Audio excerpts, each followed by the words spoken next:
Hello world, from whichever time zone you're catching me from, my name is MD90. Welcome to my YouTube channel. If you're not subscribed to the channel, make sure you hit that subscribe button, turn on the bell notification to all so that you do not miss the uploads that come up. And the easiest way for you to navigate the channel is to head to the playlist. You'll find videos curated for you based on your interest. So if you're interested in the Kutika podcast, you'll find a playlist for that. For news and trends, there's a playlist for that. Exclusive with MD90, a bunch of playlists that are created based on your interest. So the easiest way to navigate the channel is head straight to the playlist and you'll find what you're here for. Consider becoming a member of the channel. Right next to the subscribe button is the join button. You click on the join button so that you can become a member of the channel. You support the team on the production and a number of things that we're doing here, and we appreciate that. Well, the negotiations between the Zambian government and the Lungu family seem to be yielding positive results. So from both sides of the aisle, news that is circulating points to a positive conclusion to this matter. So the Patriotic Front itself put up this post just a couple of hours ago. So they say, breakthrough.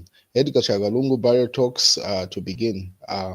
Discussions between the government and the Lungu family have started in a bid to resolve the 3 months impasse surrounding the burial of the late President Edgar Lungu.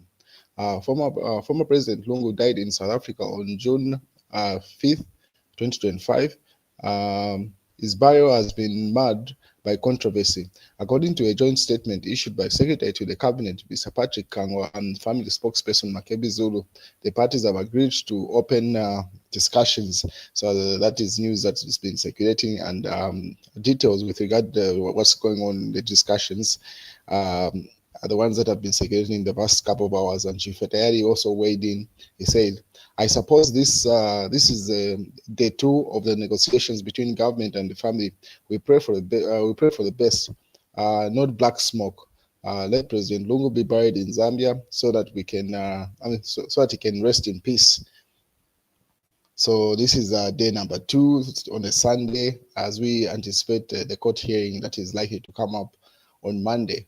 And from the look of things, that court hearing is just going to be a formality just for the family and the Zambian government to announce what the must have agreed outside court. So it's likely to turn out to be an outside court settlement with the positive results that are coming through so far. That's if it does not go left before that court case. Otherwise, if it does, then they are likely to have litigation that is likely to take place in the Supreme Court of South Africa, run its course, then obviously move up to the Constitutional Court of South Africa. But we hope and pray everything can be resolved prior to that, because this is a Sunday, just a couple of hours away from Monday when that court hearing is likely to take place. So I hope the results will be positive. Mouse Sampamatero, Member of Parliament, says, I feel sorry for political capiopios who, without Patriotic Front, PF, members of the Central Committee, and Edgar Lungu,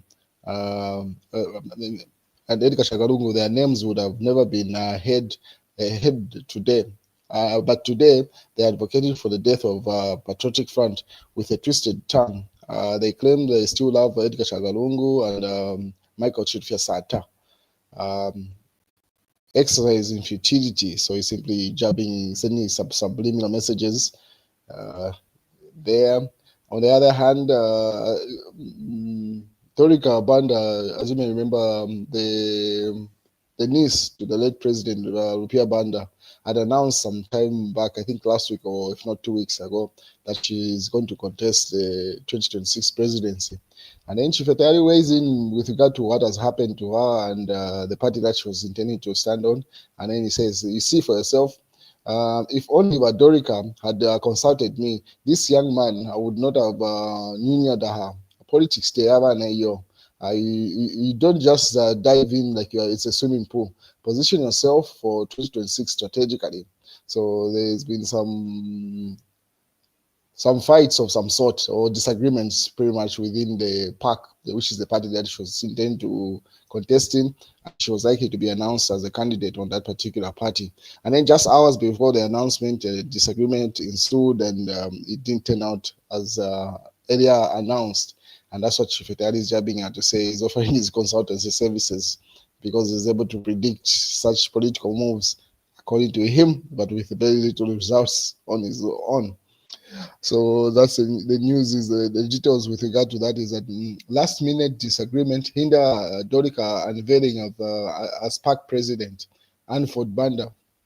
So the People's Alliance for Change PAC President Anford Banda has shed light on the abrupt change of plans of the party's president's unveiling ceremony, revealing that the last-minute disagreement with the intended candidate, Dorika Banda, prevented the union.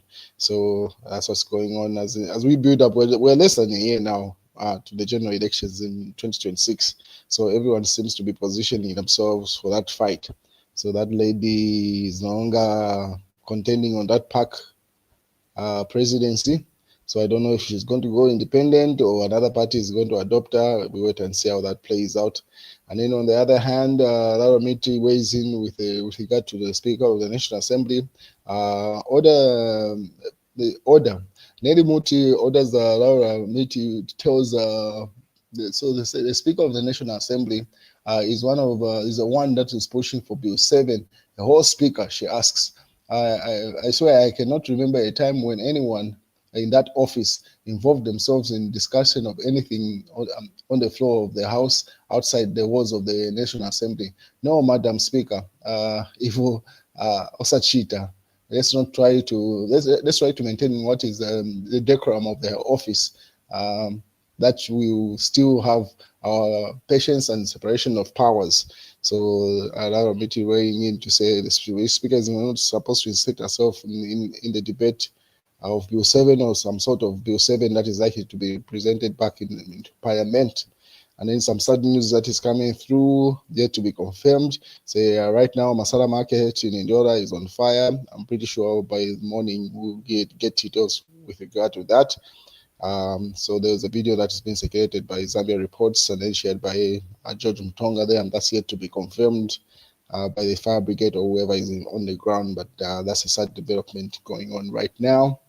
And then UPND has done more in the 4 years than the Patriotic Front idiots. That's Mwamba. So Minister of Community Development and Social Services, Doreen Mwamba, says the United Party for National Development, UPND government, has achieved in 4 years what a Patriotic Front PO failed to do in a decade. Mwamba, who is referred to PF members as idiots, challenged them to explain how many lives they uplifted during the 10 years. So that's a statement coming from that minister you see on screen there. And obviously, the PF has not received that well. News diggers, ministers must act, not just talk about corruption. News diggers there. Headline there. More details that are coming through with regard to that. UPND has done more. It's the same news headline being repeated. ZESCO is making United Party for National Development, UPND, and Popular Mutambo. So the situation with load shedding, the minister says that's what's causing the unpopularity. Reality dawns. ZESCO is making us unpopular. UPND office now reported in the news diggers.